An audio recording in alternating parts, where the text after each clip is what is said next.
Há uma distância entre a meta que o gestor assina e o afastamento que o médico registra. Essa distância tem um nome jurídico e a NR1, agora, exige que a organização a mapeie antes do processo e não depois. O que eu quero explorar hoje é o mecanismo que fica nesse intervalo. Não a meta, não o afastamento. O que acontece entre os dois? E por que a organização, em geral, não consegue enxergar esse espaço até que ele apareça num processo trabalhista? A meta, por si só, é juridicamente válida. O poder diretivo do empregador inclui definir objetivos, estabelecer metas e cobrar resultados. Isso não está em discussão. O que está em discussão é o ambiente que a meta produz, quando ela é definida sem nenhum critério. E esse ambiente tem características bastante específicas. A primeira é a disponibilidade permanente como critério não nomeado de reconhecimento. A organização não escreve em nenhum lugar que quem não responde fora do horário é visto como pouco comprometido. Mas todos sabem que é assim que funciona. Esse critério não nomeado é exatamente o que a NR1 pede que seja mapeado, porque ele produz um fator de risco psicossocial, mesmo que nunca tenha sido expressamente formalizado.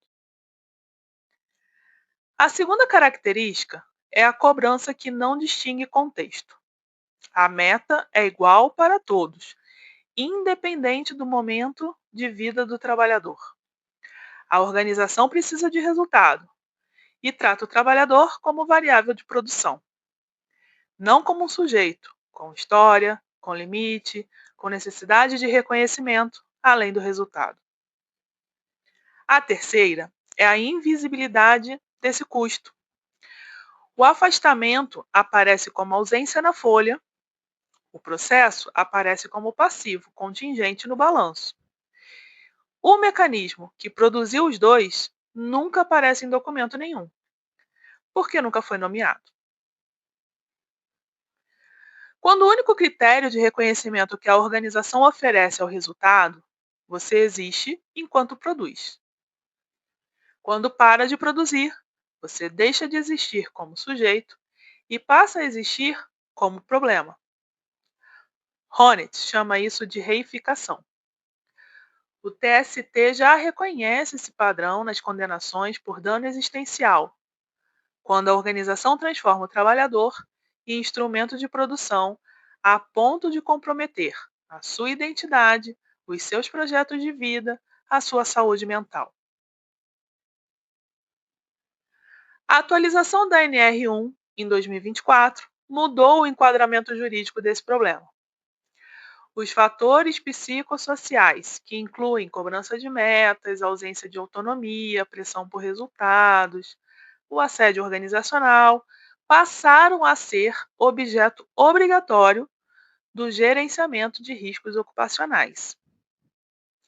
Isso significa que a organização que mantém um ambiente de cobrança intenso, sem nenhum mapeamento desses fatores, está, tecnicamente, descumprindo a NR1.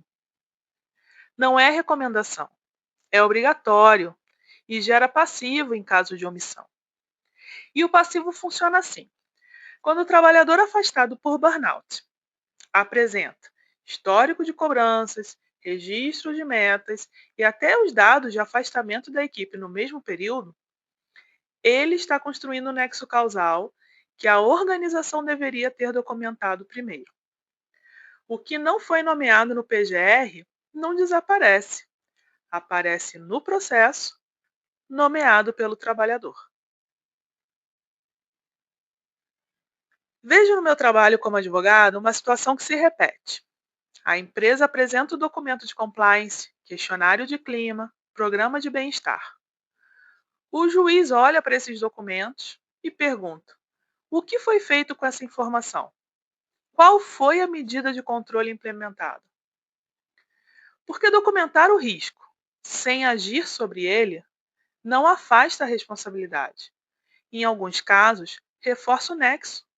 A organização sabia, estava documentado, nada foi feito. A medida de controle precisa agir sobre a fonte, a forma de cobrança, o critério de reconhecimento, a estrutura de meta. Treinamento de resiliência para o trabalhador não é medida de controle de risco.